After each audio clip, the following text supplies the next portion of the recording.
দুইটা বিন্দু দেওয়া আমাদের 3,5 আর দুইটা বিন্দু দেওয়া হচ্ছে আমার 5,4।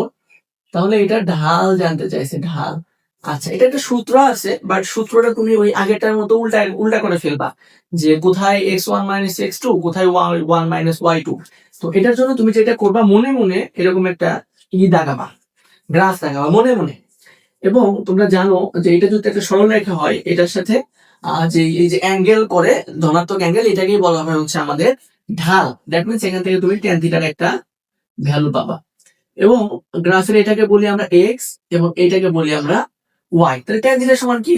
লম্ব ভাগ এই যে লম্ব, এটা ধরো আমার ওয়াই, এটা এক্স। তাহলে লম্ব ধরো আমাদের ওয়াই আছে আর ভূমিতে আছে আমাদের এক্স। তার মানে তুমি y1 - y2 লিখবা, নিচে x1 - x2 লিখবা। এটা যদি তুমি কোনো কারণে মুখস্থ করতে চাও যে আমি এটা মুখস্থ করব, তাহলে মুখস্থ করলে তুমি এটা পরীক্ষা হলে এখানে যাবে, এটা নিচে আসবে। তুমি এইভাবে কনসেপ্ট থেকে আগাবা, এটা তোমার জন্য ইজি হবে, তাহলে তোমার প্রবলেমগুলো ভুল হবে না।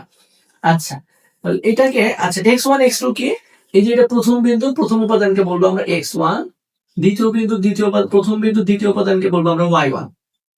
আবার দ্বিতীয় বিন্দুর প্রথম উপাদানকে বলবো আমরা x2। x2 কেন? কারণ এটা দ্বিতীয় বিন্দু, এর জন্য x2।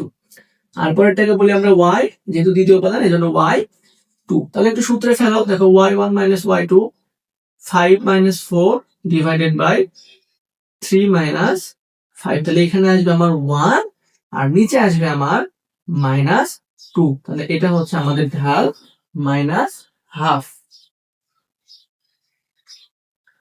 ঢাল আমাদের -হাফ, এটাই আমাদের অ্যান্সার। এবার খেয়াল করো যে